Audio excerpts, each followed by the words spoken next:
Hello, my dear friends. So I'm back again to continue our topic on water. Today we shall be studying about the multi-purpose river projects. A lot of usefulness are there of the river.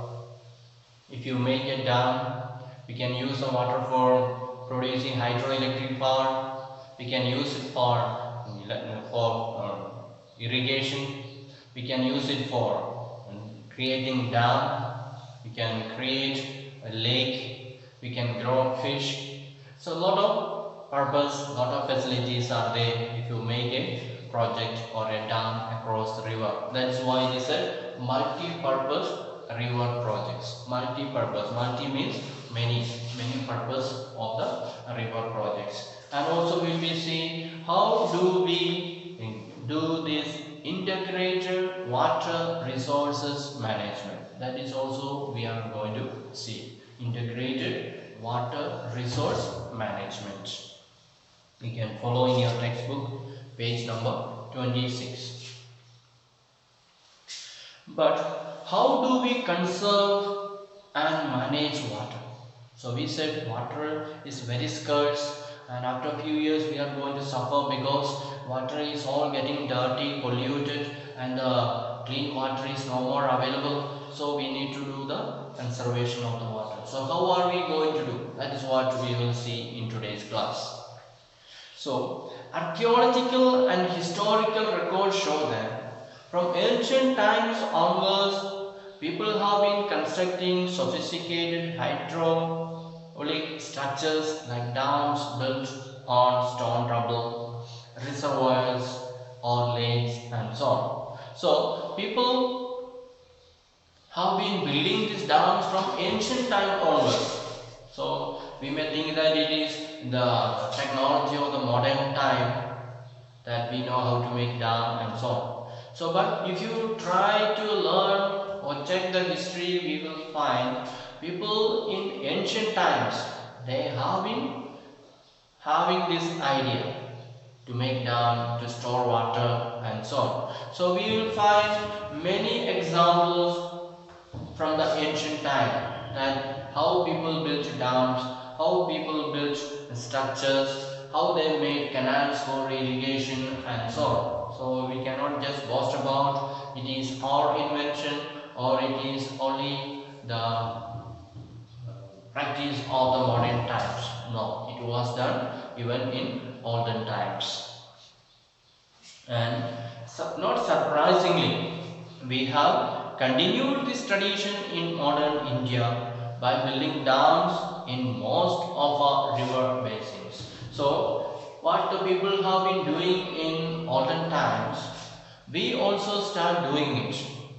We also have started doing it by building dams across the river and so on. And in most of the rivers in India, we have built dams so that water can be used for electricity, for irrigation and so on. So we are just practicing or following that example that was shown to us by our ancient people, kings and so on. Let's see some of about the structures, the hydraulic structures that was there in the ancient India. So in the 1st century BC, that means more than 2000 years ago, we can see there was a dam in Sri Gaverapura near Allahabad. Had sophisticated water harvesting system channeling the flood water of the river Ganga. So when this river Ganga was getting flooded, they made a dam so that this flood water can be diverted and stored in the dam. So people in olden times, in the 1st century BC, people were already knowing how to make canals, how to make channels, how to make dams and so on. Then another example is that happened during the rule of Chandragupta Maurya. You might have studied in the history about the rule of Chandragupta Maurya. And he had built dams lakes and irrigation systems. So he was a ruler and he wanted to help the people of his country, especially the farmers, and therefore he too was building dams, he was building canals to take water to the field and so on. Then there is evidence of sophisticated irrigation works have also been found in Kalinga, that is in Odisha. Then Nagarjuna Konda, that is in Andhra Pradesh, and Banur, that is in Karnataka, and Kolhapur, that is in Maharashtra. So if you go to check these many places like Kalinga, Nagarjuna Konda, and Banur and Kolhapur, and they are in different parts of India like Odisha, Andhra Pradesh, Karnataka, and Maharashtra. So all these places there are evidences that they had built dam there. Maybe by the ruler of that time they had built dams there and used that water for storing up and later direct through different canals to different fields for irrigation and so on. And as we come ahead, when we reach the 11th century, we find the Bhopal Lake, one of the longest artificial lakes of the time, was built. So there's a lake called Bhopal Lake that was constructed. It is an artificial lake, not a natural lake. It is built by human beings. And we see that this lake was built during the 11th century. So more than 1000 years ago that was built. Then in the 14th century, we tank in house cars. The tank in house tank, Delhi, was constructed by Iltutmish for supplying water to Sri Fort area. So there is evidence that in the 14th century there was a dam constructed by Iltutmish for directing water to the fort, Sri Fort area in Delhi. So all these show that the technology of building dams or hydraulic projects, they are not very new. They have been there from olden time onwards. And at present what we are having, the technology that we are using in building dams, they are just continuation of the old times technology. Maybe we have improved the technology, but by and large the idea is there to store the water and use it for different purposes. That is, we are just showing that even from the 2000 years ago, from 20 centuries ago also, there is evidence that people knew how to build dam and so on. Now let us see what are the usefulness of dam. Why do we build dams? What is the purpose of dam? That is what we are going to see. So what are dams and how do they help us in conserving and managing water? So we said the main purpose of building dam is to conserve water, to preserve water. And how are we going to conserve? By making dam. Or how are we going to manage the water problems? And dams were traditionally built to impound rivers and rainwater that could be used later to irrigate agricultural field. So from all the time onwards we saw that we were building dams across the river to store up that river water or the rainwater, so that that water can be preserved and can be used for future use or later use. We know always we are not getting monsoon rain. Monsoon rain we get just 3 months in a year. The rest of the time it is dry. And therefore, in order to do the cultivation, we need a lot of water. And therefore, we build the dams to store water, to collect water, and use this water for a later purpose in order to do the cultivation and so on. So, today dams are built not just for irrigation but for electricity production as well. So all the times when they were building the dams, they did not know how to produce electricity and so. So their main purpose was only to use it for cultivation, for irrigation purpose. But in modern times, we build lot of dams not only for irrigation, but we are also using this water for electricity production. Then we also supply water for domestic use.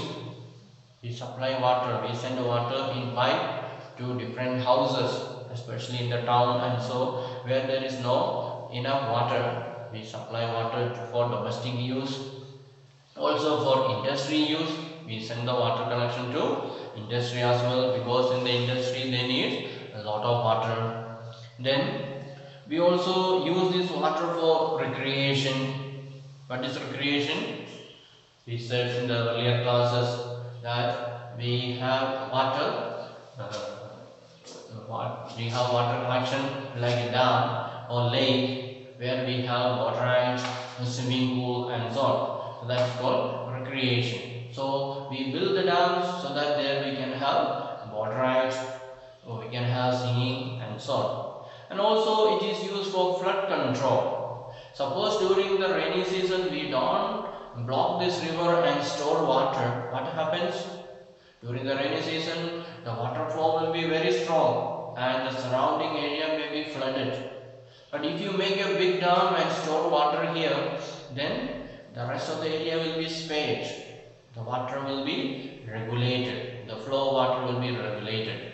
Not all the water will not be sent, but it will be sent only little. And therefore, the dam can be used for flood control. And it is also used for inland navigation. We can use boat for transporting people from one side of the river. We can go to the other side of the river by boat. We can carry people, we can carry things and so on. So instead of making big bridge across the river, we can travel through the water by using the boat and so on. Then it is also used for fish breeding. In this dam we can allow the fish to breed and multiply. So that's why we call it multi-purpose project. So to build a dam, we have all these purposes. What are they? First of all, it is used for irrigation. Secondly, it is used for producing electricity, generating electricity. Then it is used for the recreation.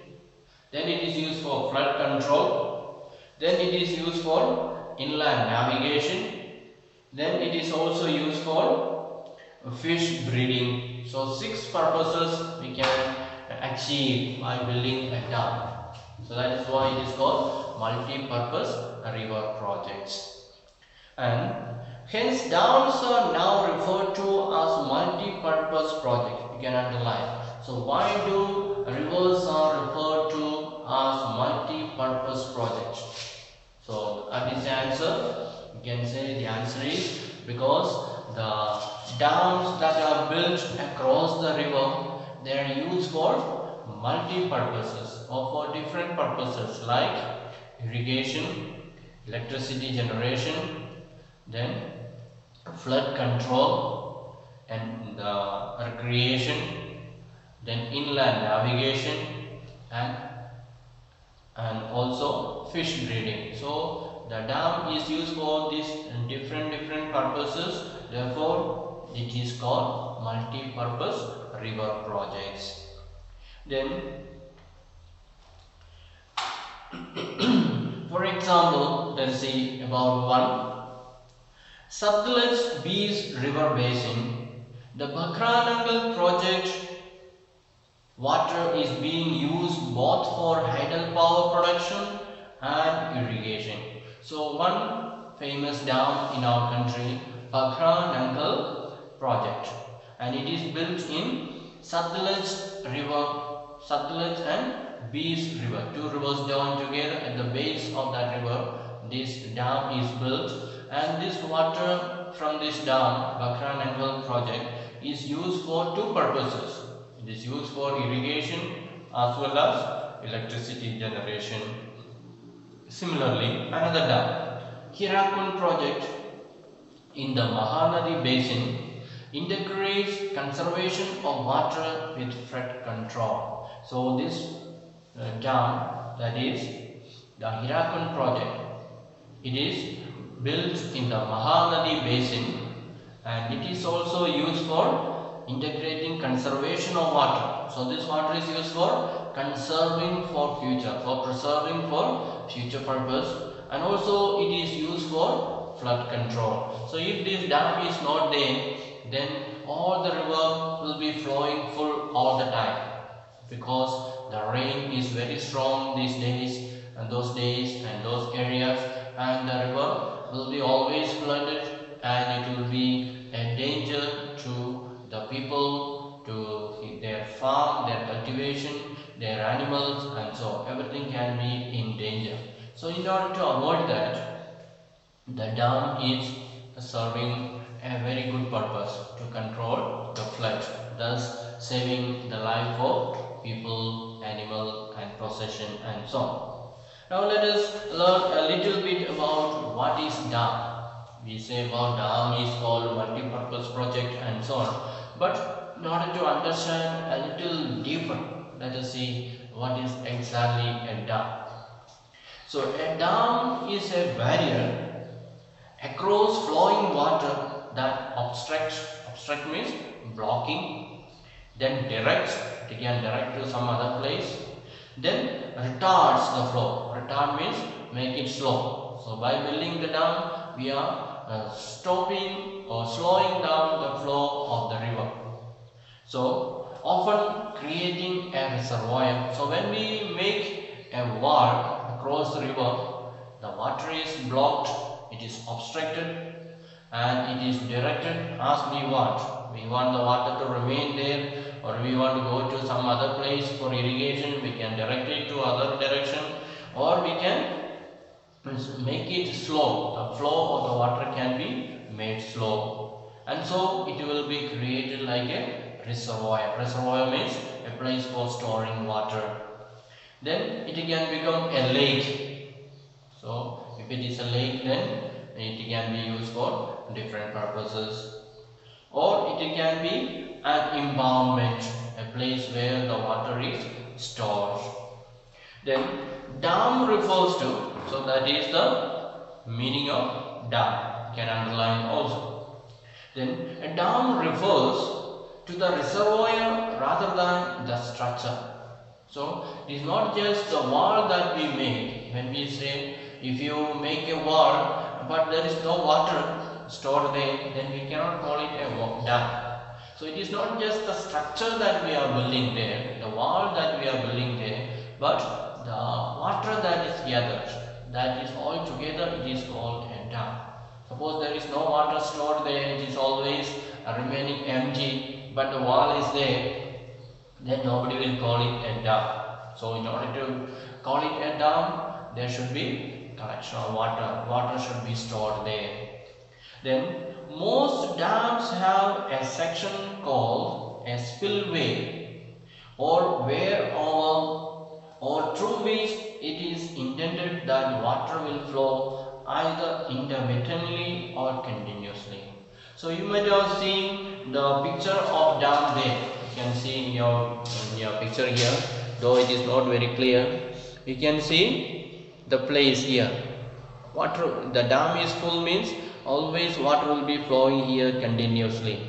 So the entire water is not blocked. Some water is always allowed to flow down. So that is for the people to use and so on.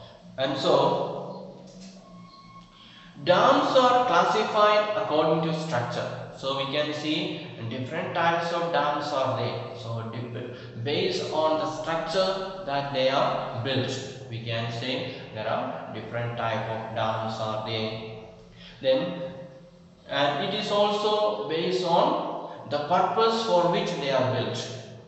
So the structure that they are used for making, then the purpose for which the dam is built, and the height of the dam. Some dams may be very short, some may be very tall, so depending on the height. So these are the three things to things used for classifying the dams. Which are they? First one is the type of structure that is used. So sometimes it may be stones may be used, some places concrete may be used. So different structures are there. Then it is also varied in height. Some of them may be very tall, some of them may not be very tall, maybe average. And sometimes it is built for different purpose. We said dams have got multi-purpose. Sometimes it may be built for generating electricity. Sometimes it may be built for irrigation. Sometimes it may be built for flood control. Sometimes the dam may be built for fish breeding or internal boating, navigation and so on. So based on these criteria, we can divide dams into different groups.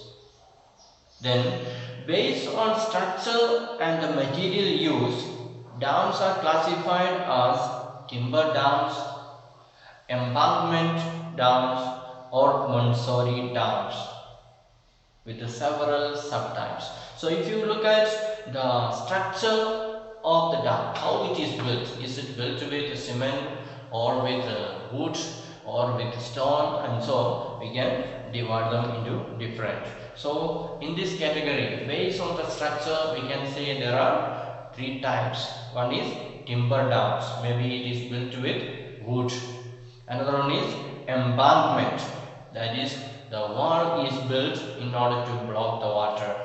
Then another one is masonry, that means it is built by people with the cement and so on. Mason means masonry, so they are built it. So that is all based on the structure. Then according to the height of the dam, now depending on the height of the dam, we can say dams can be categorized as large dams or major dams, or alternatively as low dams, medium height dams and high dams. So depending on the height of the dam, we can say some dams are high dams or large dams, some of them are called major dams, or some of them are called low dams. If the height is very low, they are called low dams, or sometimes it is called medium height dams and so on. So that is all depend on how these dams are built, what material is used for, what structure it has got, is it high or low, for what purpose it is built, and so on. Accordingly, the dams are called by different names and so on. So we shall close our discussion for today, and the next class we will continue to study about this multi-purpose river projects. Lot more ideas to be shared, lot more things to be found out and to be dealt with, to understand better and so on. So as we wind up today, thank you for listening, and we will meet you again the next day with the same topic. So thank you for listening and have a nice day.